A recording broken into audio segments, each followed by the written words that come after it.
नमस्कार।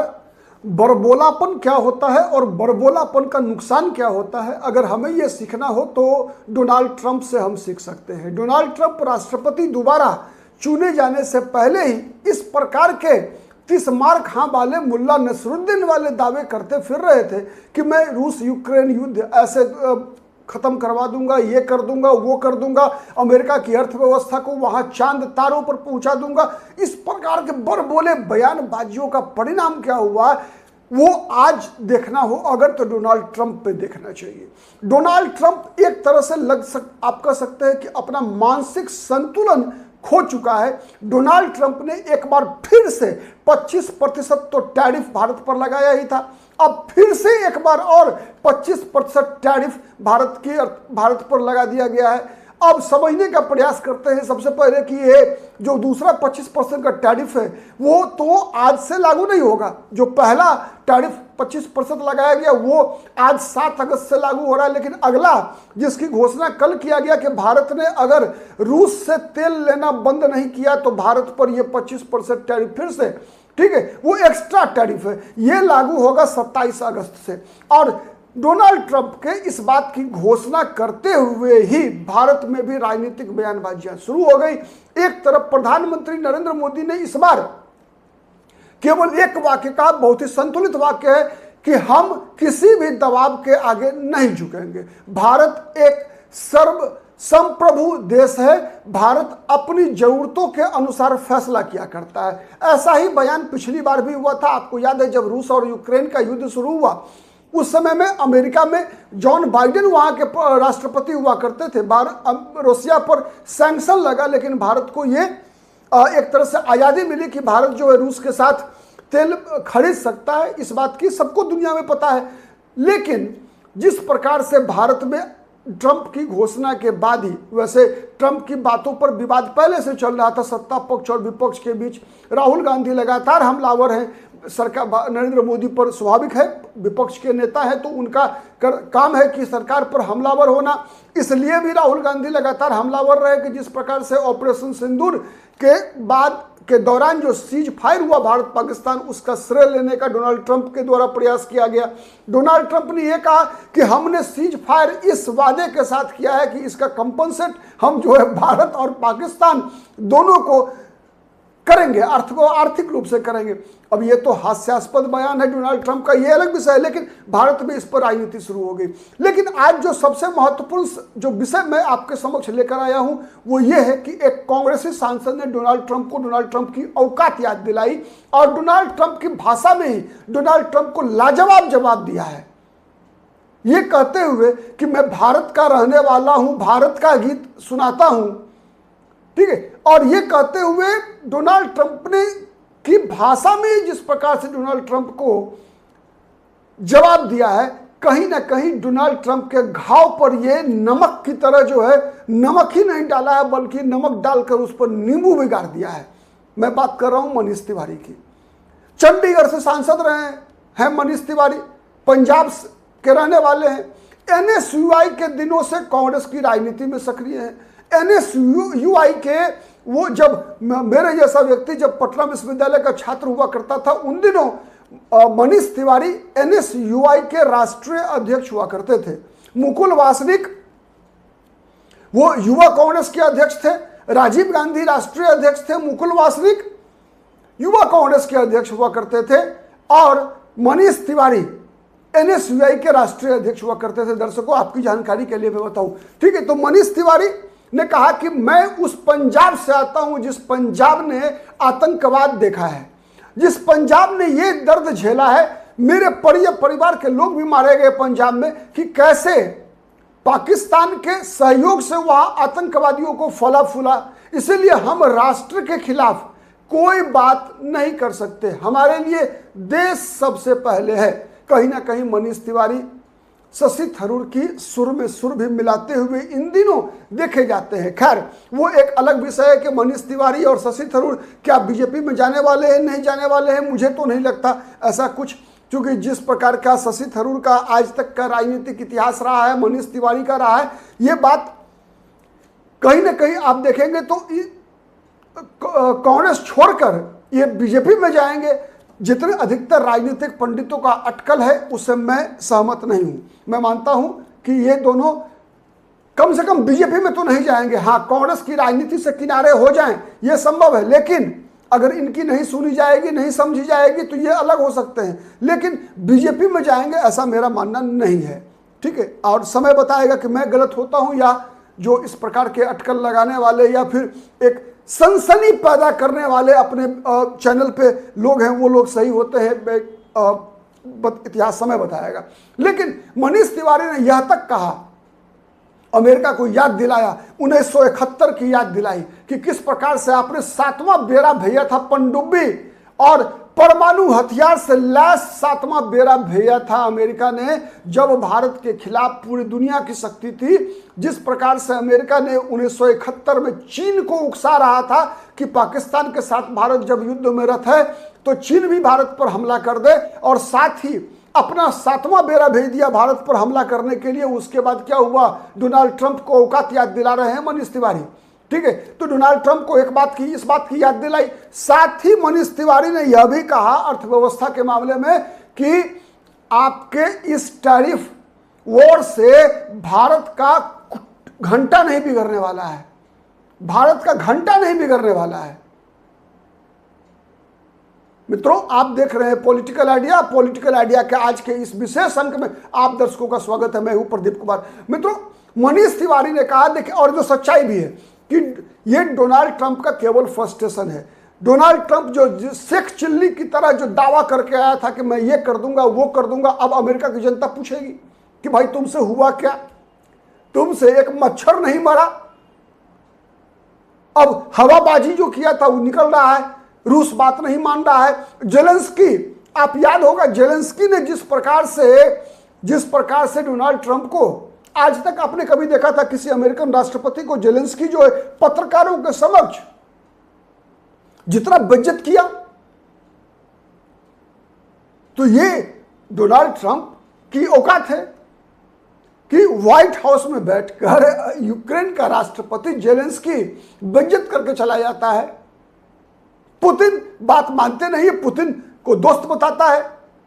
ये दुनिया में किसी का नहीं है ट्रंप, ये बात तो कहीं कोई दो बात नहीं है। नरेंद्र मोदी भी भारत के प्रधानमंत्री, ठीक है, हाउडी मोदी करवा रहे थे डोनाल्ड ट्रंप से, और भारत में भी सलाम ट्रंप हो रहा था। खैर, वैश्विक नीति के मामले में एक मत हूं, मैं भी मानता ऐसा हूं कि दुनिया में कोई भी किसी भी देश का अस्थाई न दोस्त है न दुश्मन है, होना भी नहीं चाहिए, भारत के लिए भी नहीं होना चाहिए। भारत भी इस बात की कहीं ना कहीं भारत में आजादी के बाद से एक गलत परंपरा का विकास हुआ कि हमने कुछ देशों को अपना अस्थाई दोस्त और अपना अस्थाई दुश्मन मान लिया। यह भारत की रणनीतिक विफलता है। आज ये बात एक मामले में कम से कम भारत को अमेरिका से सीखने की जरूरत है। इस मामले में क्या कि दुनिया में सबसे, अगर वैश्विक राजनीति और कूटनीति में केवल एक नीति होनी चाहिए, वो होता है नेशनल इंटरेस्ट। भारत का हित ही भारत की डिप्लोमेसी को निर्धारित करने का मापदंड होना चाहिए। ये रही बात, ठीक है। अब फिर आता हूं मैं ट्रंप की जो टैरिफ पॉलिसी है, टीटी, भारत में हमारे यहाँ टिकट जो कलेक्ट करने वाले होते हैं टीटी उन्हें बोला जाता है। खैर, तो ये सबसे बड़ा क्या है कि भारत में इसका असर नहीं पड़ने वाला है। कारण है उसका कि ट्रंप किस चीज पर टैक्स लगाया है, किस चीज पर, भारत की एक्साइज पर नहीं, भारत के एक्सपोर्ट पे। भारत की जो अर्थव्यवस्था है, जितने भी लोग जानकार हैं अर्थव्यवस्था के, मैं कोई अर्थव्यवस्था का इकोनॉमिक्स का विद्यार्थी नहीं रहा हूँ, पॉलिटिकल साइंस मेरा सब्जेक्ट रहा है, राजनीति शास्त्र का विद्यार्थी हूँ। हाँ, सब्सिडियरी में थोड़ा बहुत इकोनॉमिक्स पढ़ा है, और जो एक चूंकि राजनीतिक विश्लेषक के रूप में जुड़ने के बाद जो अखबार और इस तरह के कुछ चीज़ें जर्नल्स वगैरह पढ़ने के बाद जो मेरी थोड़ी बहुत समझ विकसित हुई है, उसके आधार पर मैं ये दावे के साथ कह सकता हूँ कि भारत की अर्थव्यवस्था निर्यात आधारित नहीं है, भारत की अर्थव्यवस्था एक्सपोर्ट आधारित नहीं है। अमेरिका की अर्थव्यवस्था एक्सपोर्ट आधारित है। अगर अमेरिका का माने बाहर जो एक्सपोर्ट करता है, निर्यात करता है, वो अगर दिक्कत हो जाए उसमें, तो अमेरिका की इकोनॉमी भट्ठा बैठ जाएगा। वो जो अमेरिका की जो ये दादागिरी है रंगदारी है पूरी दुनिया में, वो केवल और केवल उसके एक्सपोर्ट पर है। अगर उनका निर्यात बंद हो जाए अगर, तो भीख मांगेगा अमेरिका, ये स्थिति है। लेकिन भारत की जो अर्थव्यवस्था है ना, वो अर्थव्यवस्था निर्यात आधारित नहीं है। चीन की भी अर्थव्यवस्था निर्यात आधारित है। आज चीनी वस्तुओं का विदेशी व्यापार बंद हो जाए, निर्यात बंद हो जाए, चीन की जितने भी मैन्युफैक्चरिंग सेक्टर है वो बंद हो जाएगा। लेकिन भारत की जो अर्थव्यवस्था है, अगर हम गौर से देखेंगे तो भारत 145 करोड़ आबादी वाला देश है। अनुमान लगा रहे हैं आप, 15% आबादी पूरी दुनिया का भारत में है। और ये एक कंज्यूमर ड्रिवन कंट्री है। भारत में लोकल डिमांड एंड सप्लाई पर बेस्ड इकोनॉमी है भारत की। इसलिए भारत का घंटा नहीं बिगाड़ पाएगा अमेरिका। और यही बात मनीष तिवारी ने भी कहा है। एक तरफ जब ठीक है, प्रधानमंत्री के रूप में, गृह मंत्री के, वित्त मंत्री के रूप में निर्मला सीतारमण हो, चाहे प्रधानमंत्री नरेंद्र मोदी हो, या पीयूष गोयल जो वाणिज्य मंत्री हैं भारत के, वो इस भाषा में बात नहीं कर सकते। कारण होता है कि एक चूंकि ट्रंप तो सब लोग है नहीं, ठीक है, एक जो होता क्या है ना कि एक इंटरनेशनल डिप्लोमेसी में एक शाब्दिक मर्यादा होती है। सब कोई डोनाल्ड ट्रंप नहीं बन सकता, ठीक है। तो एक प्रोटोकॉल होता है जिसके तहत जवाब देना पड़ता है। जब कई नेता पूछते हैं कि भाई डोनाल्ड ट्रंप के इस भाषा का जवाब डोनाल्ड ट्रंप की भाषा में दिया जाना चाहिए, तो डोनाल्ड ट्रंप की भाषा में डोनाल्ड ट्रंप का जवाब देने के लिए बीजेपी के एमपी दे सकते हैं, लेकिन जो महत्वपूर्ण पदों पर बैठा हुआ व्यक्ति है, चाहे वो विदेश मंत्री हो, चाहे वो वित्त मंत्री हो, वाणिज्य मंत्री हो, प्रधानमंत्री हो, ऐसे लोग उस भाषा में जवाब देना भारत को सूट नहीं करता। भारत का एक अपना कल्चर रहा है, भारत का अपना एक संस्कार रहा है। चाहे सरकार किसी भी पार्टी की रही हो, जवाहरलाल नेहरू प्रधानमंत्री रहे हो, चाहे लाल बहादुर शास्त्री, इंदिरा गांधी, राजीव गांधी, अटल बिहारी वाजपेयी रहे हो, चाहे नरेंद्र मोदी रहे हो, कोई भी अंतर नहीं आता है इसमें। मनमोहन सिंह रहे हो, भारत की भाषा हर वक्त मर्यादित होती है दुनिया में हर राष्ट्राध्यक्षों के लिए। उस मर्यादा का परंपरा का पालन किया जा रहा है। लेकिन मनीष तिवारी जैसे सांसदों के लिए ऐसी कोई उन्होंने भी काफ़ी मर्यादित भाषा में जवाब दिया है। केवल अंतर यह किया है कि डोनाल्ड ट्रंप को डोनाल्ड ट्रंप की औकात की याद दिलाई है मनीष तिवारी ने,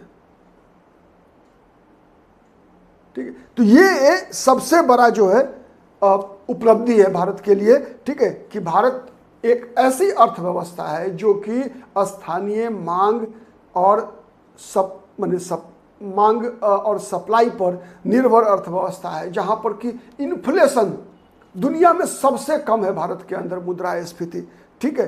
तो ये भारत की सबसे बड़ी ताकत है। इसीलिए दुनिया में जितने भी आप देखें ना, 21वीं सदी में, 21वीं शताब्दी में जितनी भी दुनिया में आर्थिक मंदी आई, भारत का कुछ नहीं बिगड़ा। चाहे वो प्रधानमंत्री अटल बिहारी वाजपेयी रहे हो, चाहे प्रधानमंत्री मनमोहन सिंह रहे हो, चाहे वो प्रधानमंत्री नरेंद्र मोदी हो, कि कोई अंतर नहीं पड़ा भारत की अर्थव्यवस्था पर।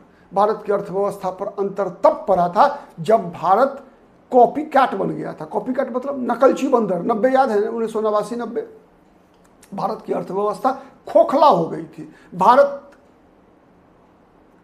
को अपनी जरूरतों के लिए भी भारत के पास पैसे नहीं थे, विदेशी मुद्रा नहीं थी। भारत को अंत में अपने स्वर्ण भंडार को गिरवी रखना पड़ा था इज्जत बचाने के लिए। चंद्रशेखर प्रधानमंत्री थे और भारत की स्थिति इतनी बुरी हो गई थी आर्थिक रूप से कि भारत की अर्थव्यवस्था चरमरा गई थी। और भला हो, 3 चेहरा उसके लिए याद करना पड़ेगा हमें। प्रधानमंत्री चंद्रशेखर, जिन्होंने एक साहसिक फैसला लिया, शायद बहुत कम प्रधानमंत्री ऐसा फैसला ले सकता था जो उस दौरान लिया गया, ठीक है। कई फैसले लिए गए। एक तो सबसे पहले सोना गिरवी रखने का फैसला लिया गया, ठीक है। फिर उसके बाद नोटों की डिवैल्यूएशन किया गया जिस प्रकार से 2-2 बार, ये बहुत बड़ी बात थी। फिर नरसिम्हा राव कि इस बात के लिए प्रशंसा करनी पड़ेगी कि मनमोहन सिंह जैसे अर्थशास्त्री को वित्त मंत्री बनाया और फिर मनमोहन सिंह के द्वारा एक वित्त मंत्री के रूप में किए गए परिवर्तन, जिस कारण से भारत की अर्थव्यवस्था आज अपने पैरों पे खड़ी है। भारत की सबसे बड़ी ताकत है भारत की 145 करोड़ की आबादी, और इस आबादी के आगे जो आज का कंज्यूमरिज्म की जो एक दुनिया की अर्थव्यवस्था में जो सबसे बड़ा फैक्टर है, उस कारण से चाहे अमेरिका हो, चाहे रसिया हो, चाहे वो चीन हो, भारत के आगे घुटनों के बल पे आना ही आना है। केवल भारत को अपने सामर्थ्य पर खड़ा रहने की आवश्यकता है। और salute like people like Manish Tiwari, चाहे वो किसी भी राजनीतिक दल में हो, भारत की इस परंपरा का निर्वाह होना चाहिए कि जब कभी भी देश का दुश्मन, बाहरी देश, बाहरी शक्तियां भारत की प्रतिष्ठा पर, भारत की अर्थव्यवस्था पर, भारत के मान सम्मान पर हमला करने का प्रयास करे, उस समय में दलगत राजनीति को भूलकर देश के साथ खड़ा होना चाहिए। यही भारत की परंपरा रही है और उसी परंपरा का निर्वाह करने के लिए मनीष तिवारी का बहुत बहुत अभिनंदन। आज के लिए इतना ही, बहुत बहुत धन्यवाद।